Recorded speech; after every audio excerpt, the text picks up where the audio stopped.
नमस्कार, मैं हूं संजय शर्मा। आप देख रहे हैं 4 PM न्यूज नेटवर्क। देश में एक अलग किस्म का बेचैनी का माहौल है। इंडिया गठबंधन का क्या होगा? क्या टूट जाएगा, बच जाएगा, कौन किसके साथ रहेगा? अखिलेश कहाँ जाएंगे? ममता जी का क्या होगा? केजरीवाल रहेंगे नहीं रहेंगे? मल्लिकार्जुन खड़गे ने बयान दिया कि बहुत हो गई एक दूसरे पे आरोप प्रत्यारोप, मिलके बैठ के बात करना चाहिए। मगर क्या आसान है ये सब? या फिर इंडिया गठबंधन को लेकर कांग्रेस की कुछ और रणनीति है? राहुल गांधी का एक और प्लान है। उत्तर प्रदेश में 2027 में कांग्रेस क्या करना चाहती है? ये तमाम बातें मैंने अभय द्विवेदी जी से पूछी। रोज उनके साथ शो करता हूँ। बेहद शानदार शो रहता है, बहुत सारी जानकारी रहती है। आज ये तमाम सवाल आपको मिलेंगे। आज उत्तर प्रदेश में एक बड़े घोटाले का जिक्र कर रहा हूँ, शायद एवाई कंपनी है। उसने किस तरह उत्तर प्रदेश के तमाम विभागों में भ्रष्टाचार का खेल किया है, उस पे चर्चा। और कुंभ को लेके योगी आदित्यनाथ जी क्यों परेशान हैं?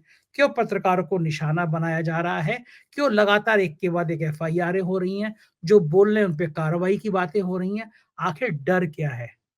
इन तमाम विषयों पर अभय दुबे जी से बातचीत। पहले चैनल को सब्सक्राइब करिएगा, ज्वाइन करिएगा और फिर ये फिर पूरी बातचीत जरूर सुनिएगा। चलते हैं अभय जी के पास। 4 PM न्यूज नेटवर्क में स्वागत है अभय दुबे जी आपका। हर तरफ अब यही चर्चा है कि इंडिया गठबंधन का क्या होगा। दिल्ली के नतीजों ने भारतीय जनता पार्टी को भले राहत दी हो, लेकिन बेचैनी जो है वो इंडिया गठबंधन में ज्यादा है। अखिलेश यादव के सुर अलग हैं, ममता बनर्जी के सुर अलग हैं, अरविंद केजरीवाल अलग अलग राग आलाप रहे हैं।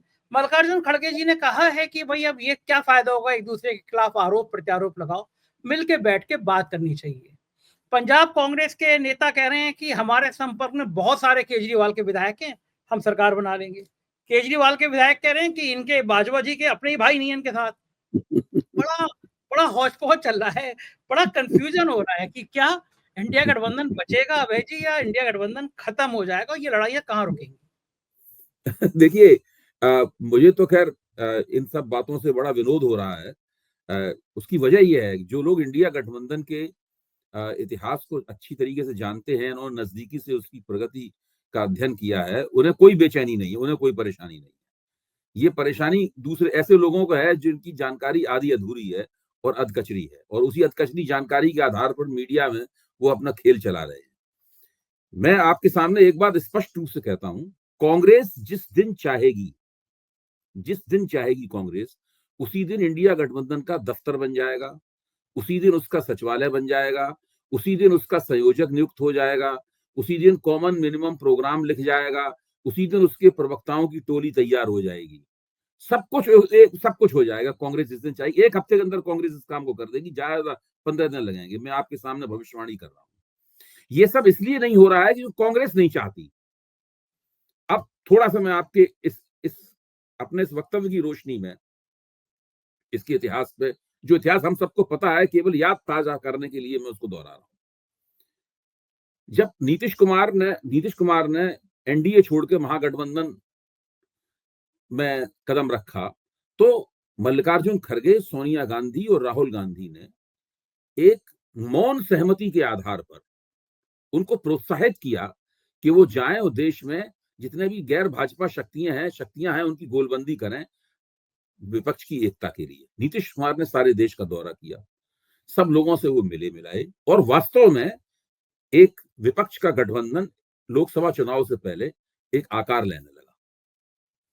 अच्छा, प्रक्रिया चल रही थी, ऐसा लग रहा था कि इसी तरह आकार लेते हुए ये इसका जो प्राकृतिक अंत यहीं पे होगा कि एक इंडिया गठबंधन बनेगा, जिस तरह एनडीए है, जिस तरह कभी यूपीए था, और उसका एक दफ्तर होगा, उसका एक सचिवालय होगा, उसका एक संयोजक होगा, वगैरह वगैरह, और एक न्यूनतम साझा कार्यक्रम होगा, और विपक्ष की राजनीति होगी।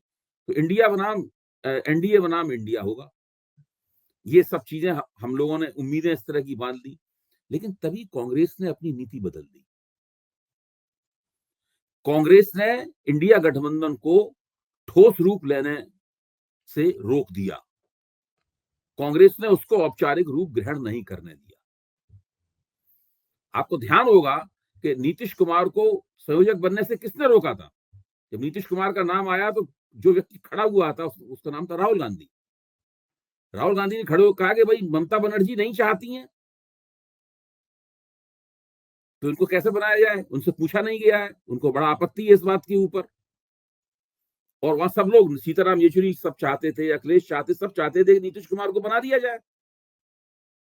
तो ठीकरा जो है राहुल अखिलेश ने एक तरह से ममता बनर्जी और अरविंद केजरीवाल जैसे लोगों पे फोड़ दिया, और इस बहाने नीतीश कुमार को उन्होंने संयोजक नहीं बनने दिया। उसके बाद से नीतीश कुमार सोचने लगे, वो पलटी मार गए फिर वो। लेकिन आप देखिए, आखिर आप इस पर हम लोगों को सोचना चाहिए आखिरकार वो कौन सी वजह थी इसकी वजह से कांग्रेस ने पहले से प्रोत्साहित किया, और फिर कांग्रेस ने केवल उसे विचार और आग्रह के रूप में तो छोड़ दिया, उसका खंडन कभी नहीं किया, लेकिन उसको औपचारिक सांगठनिक रूप नहीं लेने दिया। भाई कोई ना कोई तो बातें ऐसी होंगी इसमें कांग्रेस के रणनीतिकारों ने सोचा होगा कि इसके बनने से हमको कोई फायदा नहीं है खास मुझे। राहुल गांधी का रास्ता मुश्किल हो सकता है, जो इंडिया गठबंधन का संयोजक बनेगा उसकी वजह से उसका महत्व अधिक बढ़ सकता है।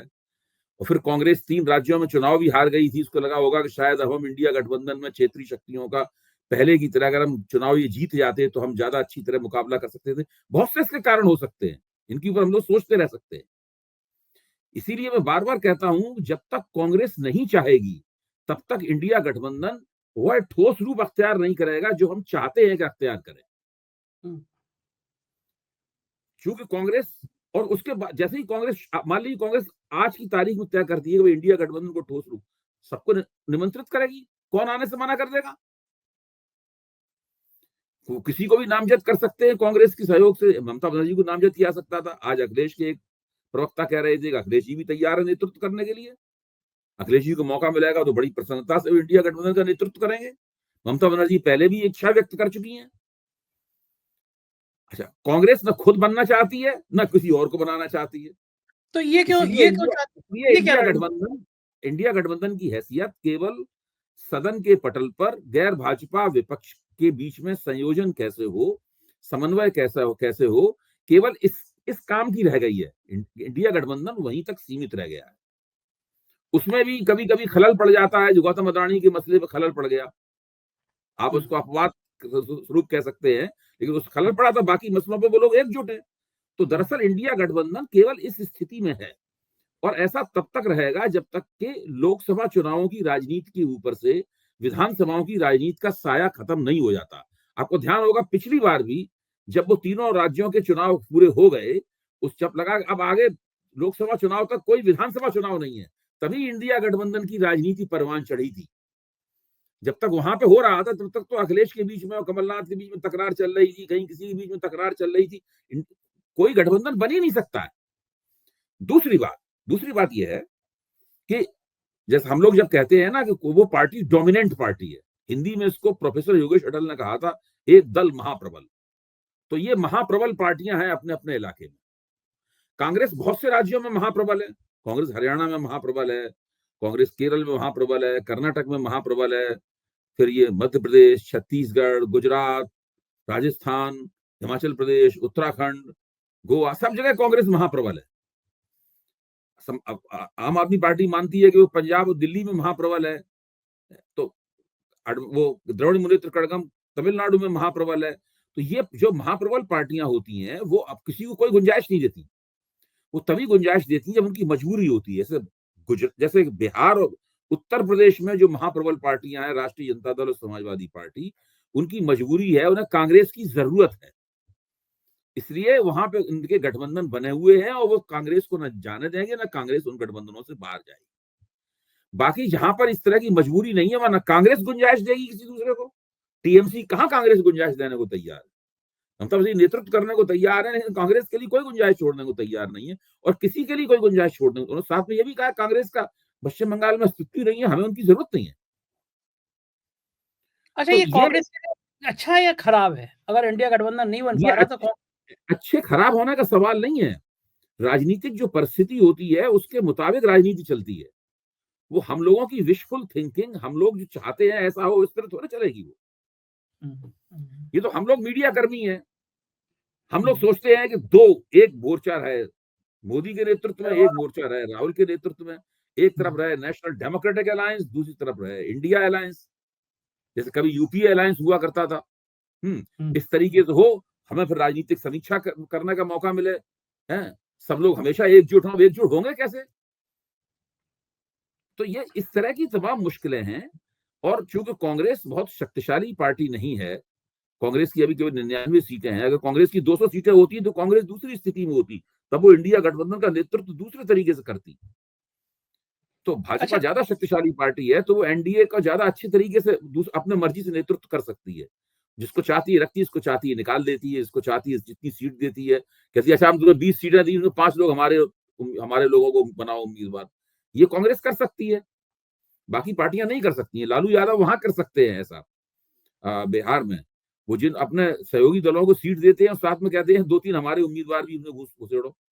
अखिलेश क्या समाजवादी पार्टी कांग्रेस को सीटें देती है, कांग्रेस के पास उतने उम्मीदवार नहीं होते, समाजवादी पार्टी के लोग कांग्रेस की टिकट से लड़ते हैं। अच्छा, आपको क्या लगता है उत्तर प्रदेश में, आप चूँकि उत्तर प्रदेश की राजनीति को हथेली की तरह जानते हैं, एक-एक जिले के बारे में जानते हैं। 2027 2 साल बचे हैं मोटा-मोटा, मैं तो डेढ़ ही साल कहूँगा क्योंकि 6 महीने पहले तो चुनाव की तैयारी शुरू हो जाती है। उत्तर प्रदेश में भी क्या दिल्ली जैसा हाल होगा? अखिलेश यादव और कांग्रेस अलग-अलग लड़ेंगे या फिर यहाँ पे कम से कम इंडिया गठबंधन मजबूत होगा, कांग्रेस और अखिलेश मिलके मुझे लड़ेंगे, क्या आज की तारीख में 100% यकीन है कि उत्तर प्रदेश में अखिलेश और कांग्रेस मिलकर चुनाव लड़ेंगे। आज भी उनके प्रवक्ता ये कह रहे थे, बिल्कुल 100% मिलकर चुनाव लड़ेंगे, दोनों को एक दूसरे के बिना काम नहीं चलेगा। और अगर दोनों आत्महत्या करने पर आमादा होंगे तभी ऐसा होगा कि वो दोनों मिलकर चुनाव नहीं लड़ेंगे। ये दोनों तो प्रिंस जो वहां गठजोड़ बनाएगा, ये तो उसके ये तो उसके ये प्रिंसिपल पार्टीज होंगी, दोनों गठजोड़ की प्रमुख पार्टियां होंगी। बाकी और छोटे छोटे दलों को भी उसमें जोड़ा जाएगा। ऐसी तो ना भाजपा को आप हरा सकते हैं वहां पे। अच्छा, वो बहुत सारे लोग कांग्रेस के नेता इस पक्ष के भी रहते हैं कि सपा के मुकाबले में बहुजन समाज पार्टी से कर लीजिए आप। दलित, मुसलमान वोट हमारा एक साथ आ जाएगा, कांग्रेस का वोट बैंक। क्या इस ख़्याल से भी कुछ लोग संतुष्ट हो पाएँगे कांग्रेस के? देखिए, जो लोग पुराने जमाने में रहते हैं वो इस तरह की बात करते हैं। हुँ, अब जब बहुजन समाज पार्टी के पास में अपना खुद दलित वोट है नहीं, और हुँ, जो मुसलमान वोट है बहुजन समाज पार्टी से दूर रहते हैं, क्योंकि उनको उनको पता है कि ये के बीजेपी को फायदा पहुंचाने वाली राजनीति कर रही है। बहन जी डरी हुई है, बीजेपी से दबी हुई है। कोई हुँ, मुसलमान बहुजन समाज पार्टी को वोट देने को तैयार नहीं है। अगर किसी मुसलमान को ही वो टिकट दे दें तो वहां कुछ वोट मिल जाते हैं उसको, हुँ, लेकिन बाकी तो उनके दूसरे उम्मीदवारों को तो मुसलमानों के वोट नहीं मिलते। हुँ, दलितों में अब उनको जाटव वोट भी नहीं मिलते पहले की तरह से। हुँ। आप दिल्ली में ही देखिए, दिल्ली में बहन जी ने कितने उम्मीदवार खड़े किए और कहा कि सरकार हमारी बनेगी, हाँ, हाँ, हम ये लोग भी तब कहा था मुस्कुरा दिए उसके ऊपर। क्या हालत है देखिए आप। आज लोकनीति लोकनीति और सीएसडीएस का पूरा सर्वे इंडियन एक्सप्रेस के 2 पेजों में 2 बड़े-बड़े पन्नों में छपा है। उसमें हुँ, निगाह डालिए, क्योंकि उसमें आसान टेबल है, सब समझ में आ जाता है देख के किसने किसको क्या वोट दिए। बहुजन समाज पार्टी को दलितों के वोट ही नहीं मिले दिल्ली में। दलितों को वोट मिले हैं 60-65% दलितों के वोट मिले हैं आम आदमी पार्टी को, और बहुत थोड़े से वोट मिले हैं कांग्रेस को, और बहुत थोड़े से वोट मिले हैं भाजपा को। ज्यादातर वोट तो आम आदमी पार्टी को दलितों के वोट मिले हैं। यहाँ दिल्ली के दलित मतदाता मायावती जी को अपना नेता मानते ही नहीं। और आप पिछले तीन तीन चुनाव से देख लीजिए, मायावती का ग्राफ नीचे जा रहा है। एक जमाने में ऐसा लगता था दिल्ली में वो एक ताकत बन सकती है, लेकिन उनका ग्राफ लगातार नीचे जा रहा है। तो तो ये अब ये मा देखिए, अब कांग्रेस को अगर फिर से, मैं कह रहा हूँ, नेताओं और पार्टियों के ऊपर आत्मघात करने का एक दौरा पड़ता है बहुत से लोगों को। हुँ, मतलब उनको लगता है कि अब आत्मघात कर ही लेना चाहिए तो वो कर लेते हैं बहुत से लोग। कुछ लोगों को उनके सहयोगी उसके सलाहकार रोक देते हैं, लेकिन कुछ लोग नहीं मानते हैं, कर लेते हैं। तो हुँ, अगर कांग्रेस को आत्मघात करना होगा तो वो मायावती समझौता कर लेगी। हुँ। ये बात तो ठीक है। अच्छा, आपको क्या लगता है उत्तर प्रदेश का दलित चूँकि एक वैक्यूम बन गया है, मायावती अब सब समझ गए हैं कि मायावती के पास वोट बैंक नहीं बचा। चंद्रशेखर एक दलितों के नेता के रूप में तेज़ी से उभर रहे हैं।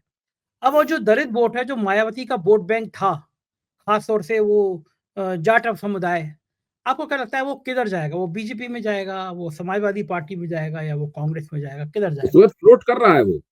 इस वक्त वो वोट जो है ना, वो फ्लोटिंग वोट है। वो हवा में हुँ, तैर रहा है वो हुँ, किसी की भी गोदी में गिर सकता है। परिस्थितियों के मुताबिक होगा।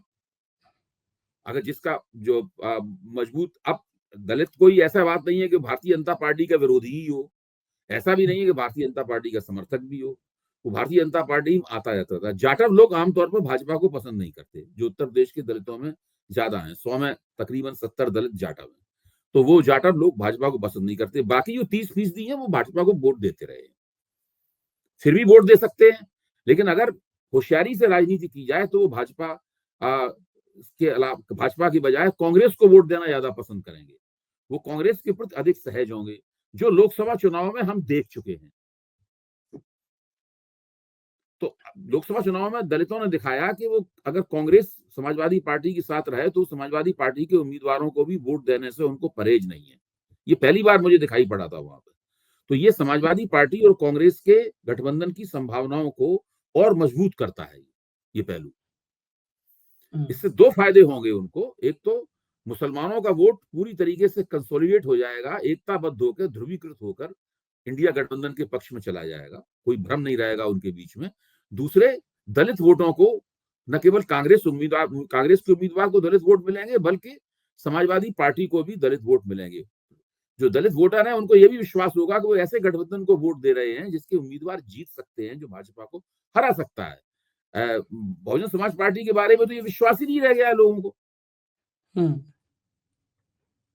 ठीक बात है। अगर एक ऐसा अलायंस बना है, इसमें कांग्रेस भी हो, समाजवादी पार्टी भी हो, बहुजन समाज पार्टी भी हो, वो बात अलग है। मतलब वो एक अलग अलग तस्वीर होगी, जो कांग्रेस दिख रहा है ना, कोई संभावना है इसकी। सपा बसपा कांग्रेस सब एक जगह आ जाए, आपका कहना है वो एक अलग स्थिति है, उसकी तो कोई न संभावना है, ना कोई चर्चा कर रहा है। समाजवादी पार्टी और कांग्रेस दोनों ये क्या कभी चाह सकती हैं कि मायावती को फिर से संजीवनी मिल जाए, मायावती फिर ताकत में आ जाए, ऑक्सीजन मिल जाए? नहीं, क्यों क्यों क्यों? देखिए, जो पार्टी गिर रही है, कमजोर हो रही है और अपने कामों से कमजोर हो रही है, गिर रही है, उसको कोई क्यों बढ़ावा देगा? उसको वो विटामिन का इंजेक्शन क्यों लगाएंगे? क्यों? कांग्रेस को फायदा है ना सर, दलित वोट कांग्रेस में आएंगे। आप देखिए, आज की तारीख में कांग्रेस का, उत्तर प्रदेश का जो मुसलमान है वो कांग्रेस को हमदर्दी से देख रहा है। उत्तर प्रदेश का दलित जो है वो कांग्रेस को हमदर्दी से देख रहा है। कांग्रेस के लिए खुशखबरी है। अब मायावती को बीच में लाकर कांग्रेस अपनी खुशखबरी को बिगाड़ेगी क्यों? हाँ, क्योंकि एक टाइम में कांग्रेस का बेस वोट ही वही था कि समझते केवल ब्राह्मण कांग्रेस की तरफ और देखने लगे, बस खेल खत्म हो गया भाजपा का उत्तर प्रदेश में। सही बात है, दलित मुसलमान ब्राह्मण हो गया सारा काम। यही तो पहले थे उनके साथ, इन्हीं के दम पे तो हुकूमत करते थे। तो ये लेकिन अगर ये दलित ब्राह्मण वाली जो समीकरण आपने बताई, तो ये अखिलेश यादव के लिए, समाजवादी पार्टी के लिए भी तो अलार्मिंग होगा ना, कि उनका भी तो बेस वोट है मुसलमान। देखिए, समाजवादी पार्टी की सबसे अच्छी स्थिति यह है कि समाजवादी पार्टी में को एक तो ओबीसी वोटों के एक बड़े हिस्से का समर्थन प्राप्त है। यादव उसके साथ सबसे ताकतवर जो ओबीसी जाति है उत्तर प्रदेश की, निष्ठापूर्वक उनके साथ है, अपनी पार्टी मानती है। और साथ में दूसरे ओबीसी नेता होने के कारण दूसरे ओबीसी समुदायों के वोट लेने की उनकी जो कोशिशें होती हैं, उन कोशिशों को सकारात्मक रूप से देखा जाता है वहां पे। कभी उनकी कोशिशें कामयाब होती, कभी नहीं कामयाब होती, लेकिन पिछले दिनों उनकी कोशिश विधानसभा में भी कामयाब हुई और लोकसभा में भी कामयाब हुई। तो वो जो पार्टी ओबीसी वोटों को अपनी ओर खींच सकती है, अच्छा, मुसलमानों में भी बड़े पैमाने पर उनके प्रति आकर्षण है। कांग्रेस के प्रति है, लेकिन समाजवादी पार्टी के प्रति ऐतिहासिक रूप से उनके प्रति आकर्षण है। तो उसके बाद में वो, इसलिए उनको, वो उत्तर प्रदेश के सबसे बड़े नेता वो हो जाते हैं। अगर कांग्रेस के जरिए कुछ दूसरे समुदाय, दलितों के वोट उन्हें मिल जाए, मुसलमानों के वोट एकताबद्ध हो जाए, उनके पास भ्रम उनमें खत्म हो जाए, और कुछ छुटपुट समाजों के कुछ हिस्से के वोट मिल जाए, तो फिर वो जीतने का आंकड़ा उनका बन जाता है। दूसरा ये कि अखिलेश का व्यवहार बहुत अच्छा है ना। लोग वनस्पति योगी आदित्यनाथ और मायावती दोनों उत्तर प्रदेश के जो नेता हैं उसके मुकाबले में अखिलेश मजाक करते हैं, मुस्कुरा के बोलते हैं, मीडिया के लेते रहते हैं। मतलब जो एक संवाद होता है वो भी अखिलेश यादव का बेहतर है इन दोनों नेताओं के मुकाबले में। बिल्कुल ठीक बात है, बिल्कुल ठीक बात। उत्तर प्रदेश में उनकी स्वीकार्यता ये आपकी टिप्पणी बिल्कुल सही है। अखिलेश के साथ में कोई भी व्यक्ति सहज हो सकता है, मायावती के साथ तो मुलाकात तक संभव नहीं है, सहज होने की बात तो छोड़ दीजिए। आदित्यनाथ जी के साथ क्या किसकी मुलाकात है? कुछ नहीं, वो तो लोगों से फासला बना के रखते हैं। खिचड़ी भोज कर लेते हैं और खिचड़ी भोज में वही अपने मीठे-मीठे वाले पत्रकारों को बुलाते हैं, जो जय महाराज जी करके महाराज जी के चरणों में वस्ती लौटते, तो खिचड़ी भोज हो जाता है। अच्छा योगी आदित्यनाथ आप मज़े की बात देखिए, अब तक के मैंने जितने कुंभ देखे सबसे खराब व्यवस्था वाला कुंभ है, लोग तराही-तराही कर रहे हैं, मतलब 30-30 घंटे जाम में फँसे हैं, रो-रो के वीडियो वायरल कर रहे टीवी हैं। पे भी आने लगा। अब तो हाँ, जो गोदी मीडिया है वो भी खूब दिखा रहा है। अब जैसे वो भी दिखा उड़ीसा से आए हुए जो श्रद्धालु थे, वो रो रहे थे साहब 2 दिन से खाना खाने को नहीं मिला है। पता नहीं कब से भूखे प्यासे बैठे हैं, कुछ नहीं है। वो तो अपने वाहनों में ही बैठे हुए थे, 1-1 इंच खिसक रही है गाड़ी, ये हालत है। अच्छा हुँ, आप आप देखिए क्या नहीं योगी जो गोदी मीडिया कैसे दिखा रहा है, एक तो ये खबरें चल रही हैं। और नीचे कुंभ का मोदी मंत्र, नीचे एक हाँ, पट्टी आ हाँ, रही है। क्या मुझे कुंभ का लगा मतलब दोनों तरफ किसी इधर इनको भी पूरी तरीके से कैटर किया जा रहा है, उधर भी कैटर किया जा रहा है। ये चल रहा है बिल्कुल। इस वक़्त। एक एक महिला का दर्द है वो ज़रा हम दिखाते हैं अपने दर्शकों को फिर मैं आता हूँ। देखिए महिला क्या कह रही है। मैं मिलन शर्मा कलकत्ते से आई हूँ। 15 घंटा से बस में हूँ। हम लोग प्रयागराज में किसी तरीके से नहा के 15 घंटा हो गया हम लोगों को। आपके पास अगर व्यवस्था नहीं हो तो हाथ जोड़ती हूँ, मत बुलाइए पब्लिक को इस तरीके से परेशान करने के लिए, मत बुलाइए, क्योंकि यहाँ आके हम लोग पार्किंग एरिया में 15 घंटा से खड़े हैं। पार्किंग एरिया में अगर आपके पास व्यवस्था नहीं है तो आप किसी को भी मत बोलिए कि प्रयागराज आए, और प्रयागराज की बुकिंग सब जगह से बंद करवा दीजिए, क्योंकि जनरल जो पब्लिक है वो बहुत परेशान हो रही है। 24-24 घंटा से लोग पार्किंग में खड़े हैं, पैदल चल रहे हैं। आप अरे 20 किलोमीटर कोई कम नहीं होता है, 20 किलोमीटर चलना। हमारे साथ 80 साल के बुजुर्ग है, वो कैसे आएंगे 20-20 किलोमीटर? किस तरीके से व्यवस्था करेंगे बताइए? आप क्यों बुला रहे हैं? आप बंद कर दीजिए, कुंभ आओ, कुंभ आओ, कुंभ आओ, मत बुलाइए कुंभ में किसी को। आप अपना यहीं पर ही कुंभ कर लीजिए, हम लोग कोई नहीं आएंगे कुंभ, हम अपने वहाँ गंगा जी में नहा लेंगे। देखिए सर ये महिला रो-रो के अपने बखान कर रही है, इस तरह के तमाम वीडियो वायरल हो रहे हैं। लेकिन बड़ा सवाल ये है कि आजकल आज की सुर्खियाँ क्या हैं? सुर्खियाँ ये हैं कि योगी के तेवर बड़े सख्त हुए। उन्होंने एडीजी ट्रैफिक को बहुत ज़ोर से डाँटा, कहा कि तुम सस्पेंड तक हो सकते हो। और इस बात से गोदी मीडिया इतना खुश हो गया है कि योगी जी ने हुँ। क्रांति कर दी, मतलब केवल डाँट दिया कि एडीजी कहते हो सस्पेंड हो सकते हो बस, इतना पर्याप्त हो गया। कोई जना ये नहीं पूछ रहा भैया जो लोग मरे हैं उनके नाम, पते, उनका घर का पता, उनका फ़ोन नंबर, कुछ नहीं, किसी के पूछने की हिम्मत नहीं।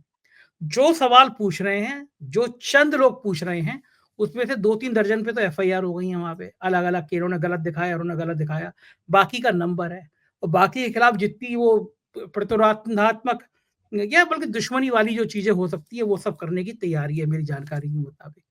ये उत्तर प्रदेश का कुंभ मॉडल है और मुझे ये बताया गया सैकड़ों नहीं हज़ारों करोड़ रुपया बजट केवल ब्रांडिंग और मीडिया के लिए है। मतलब चैनल माला-माल हो गए, करोड़पति अरबपति कुंभ जो है, ये तो लगता है कि मीडिया के लोगों को गंगा नहला गया वो, असली में। इसीलिए जवान अच्छा, खामोश ये हो। बात आप तो ठीक कह रहे हैं और इसमें जो सब गड़बड़ियाँ हो रही हैं, व्यवस्था में लोगों को दिक्कत हो रही है, उसका भारतीय जनता पार्टी को और आदित्यनाथ जी को राजनीतिक नुकसान भी होगा। एक बात है, आज मैं सोच रहा था इस बात पे और चर्चा भी कर रहा था कि ये बताया गया कि कुंभ 144 साल बाद आया है। इसका मैं मतलब 1 मिनट हमारी और एक आपकी 1 मिनट रुकूँगा। हर 12 हाँ, साल बाद वो 144 साल ही बाद ही आता है। हम मैंने अच्छा कितनी बार ठीक है। सुना है कि हर 12 साल बाद 144 साल बाद, कई बार अच्छा, सुन हाँ, चुके हैं हम इस बात अच्छा। अच्छा मान ली इसका यहाँ प्रचार सबसे ज़्यादा हुआ ना 144 साल हाँ, बाद आया है। हाँ, इसीलिए भीड़ आई तो वो 144। जिन-जिन लोगों के कान में ये बात पड़ी और जो श्रद्धालु हैं, धर्म में, ईश्वर में आस्था रखते हैं और ये सब तीर्थ तीर्थ यात्राएँ वगैरह करते हैं, ऐसे तो करोड़ों लोग हैं इस देश में। तो उन सबको क्या लगा होगा, हमारी आपकी पीढ़ी के लोगों को लगा होगा कि भई हमारे पूर्वजों की किस्मत में ये कुंभ नहीं था हुँ, सही हमारे अंदर और आया है। हमारे हमारे बच्चों की किस्मत में भी नहीं होगा। हुँ, तो ये ये एक सोच ऐसा कुंभ है ये एक ऐसा कुंभ है, न तो भूत से इसका कोई रिश्ता है और न भविष्य से कोई रिश्ता है। हुँ, ये एक ऐसा कुंभ है, एक ऐसा अवसर है अपने पापों को धोने का और पुण्य पुण्य प्राप्त करने का एक ऐसा अवसर है कि जो बिल्कुल वर्तमान में स्थित है, जो हुँ, भूत से पूरी तरह असंपृक्त है और भविष्य से भी उसका कोई रिश्ता नहीं है।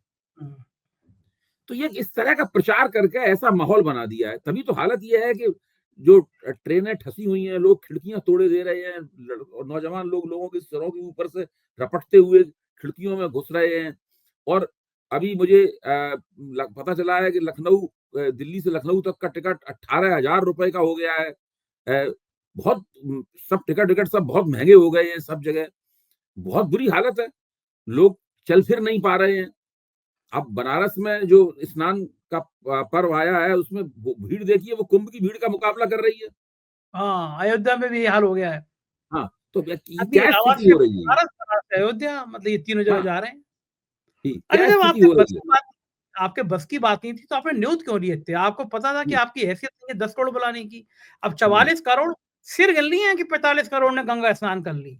हुँ, 45 करोड़ तो गिन लिए गए, मरे कितने ये ना गिन पाए अभी तक। हुँ, 45 करोड़ गिन लिए, लेकिन वो हुँ। 30 ये है, तो वो कौन-सी 70 मशीन से गिने? है। कैसे गिने जाते हैं? मैंने कई बार ये सवाल पूछा है कि भई आज इसमें इतने लोगों ने स्नान किया, ये बात कैसे पता चली? मैं आपको बहुत बड़ी उदाहरण बताऊँ। हाँ, इन्वेस्टर समिट हुई सरकार बनने के बाद। हुँ, मेरे एक आईएएस मित्र है, उसने मुझे खुद अपनी आँखों देखी बताई। इन्वेस्टर समिट में आया कि एक उदाहरण देके बता रहा हूँ। जब प्रेस नोट बनने का आया तो ये हुआ कि लिख दो कि 1.5 लाख करोड़ का निवेश का आश्वासन हो गया, ये एमओयू साइन हो गए कि साहब 1.5 लाख करोड़। हुँ, प्रेस नोट बना, उनके बड़े अफसर ने कहा ये कुछ कम लग रहा है, इसको 2.25 लाख कर दो। हुँ, मुख्यमंत्री कार्यालय तक पहुंचे, बोले नहीं नहीं कम नहीं है, इसको 3.25 लाख कर दो।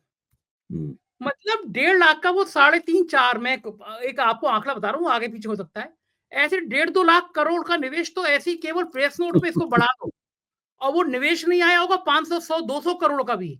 हमारे हुँ, मित्र हैं, बड़े सोशल एक्टिव रहते हैं, वो ब्रजेश पाठक के संग, वो अपर्णा यादव के संग, वो कुछ पत्रकारों के साथ। उन्होंने कहा कि मैं 200 करोड़ का निवेश कर रहा हूँ। वो इंडस्ट्री में भी एक्टिव रहते हैं। 200 करोड़ का निवेश कर रहा हूँ। ₹2 भी निवेश नहीं किए। और निवेश के नाम पे ज्ञान बहुत देते हैं, सेमिनार कराएँगे, होस्टिंग कराएँगे इन्वेस्टर समिट पे, ₹2 का निवेश। ऐसे में मैंने कितने लोगों को जानता हूँ कि 200 करोड़ का निवेश, 500 करोड़ का निवेश, 800 करोड़ का निवेश और आम ₹8 भी तौर नहीं। पे इसमें संजय जी औसत ये है, आप जो कह रहे हैं बिल्कुल ठीक कह रहे हैं, औसत ये है, इस तरह के जो कार्यक्रम होते हैं, जलसे होते हैं निवेश वाले, तो उनमें जितने निवेश की घोषणा होती है, उसमें केवल 12 से 13% ही दरअसल निवेश होता है। हुँ। और जो आप जो बता रहे हैं उसमें लगता है कि 1 या 2% होता होगा। अगर इस तरीके से कागज पे बढ़ाया जा रहा है निवेश, अगर वो हाँ। निवेश की घोषणाएँ असली है, तो उसमें वास्तव में धरती पे निवेश जो उतरता है, वो 12 से 13% निवेश उतरता है, एक हमेशा। और फ़ायदा होता है, एक और बाकी फ़ायदा सब होता है, खबर है केवल। एक और फ़ायदा होता है। कई कई करोड़ रुपया उसकी सज्जा में, उसकी ब्रांडिंग में, उसकी तैयारियों में खर्च होता है। हुँ, ठेकेदार कौन होते हैं? कई बार इन्वेस्टर समिट के ठेकेदार गुजरात के होते हैं। वो एक फ़िल्म दिखाएँगे करोड़ रुपए की, एक हुँ, पोस्टर लगवाएँगे कुछ हज़ार लाखों रुपए के, गमले हुँ, आएँगे वो करोड़ों रुपए के। अफ़सरों की जेब, चेहरे हुँ, खिल जाते हैं इन्वेस्टर समिट के। एक और बड़ा मसला चल रहा है। एक हुँ, एवाई शायद नाम है इसका, मैं पूरा नाम भूल गया, अमेरिकन कंपनी है, कंसल्टेंसी की कंपनी है, एवाई। हुँ, अबे जी इतना बड़ा घोटाला है वो, किसी को हुँ, रिसर्च करनी चाहिए। एवाई कंपनी अमेरिका को यहाँ पे कंसल्टेंट नियुक्त किया गया है अधिकांश विभागों में, अमेरिका की कंपनी है। अब उन्होंने क्या किया है 100, 200, 300 लोग अपने बिठा दिए।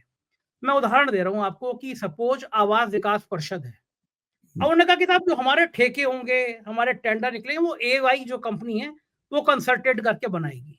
हुँ, अब शर्तें जो है वो एवाई की बनाएगी। इसके लिए हुँ, आवास विकास ने कई करोड़ रुपए में उसको हुँ, साल का उसको अनुबंध पे रखा। अब साहब मुझे ठेका लेना है। अब मैंने एवाई कंपनी के एक आदमी को सेट किया। जो भी डील हो गई मेरी, लोग बताते हैं कि ऐसा हो रहा है।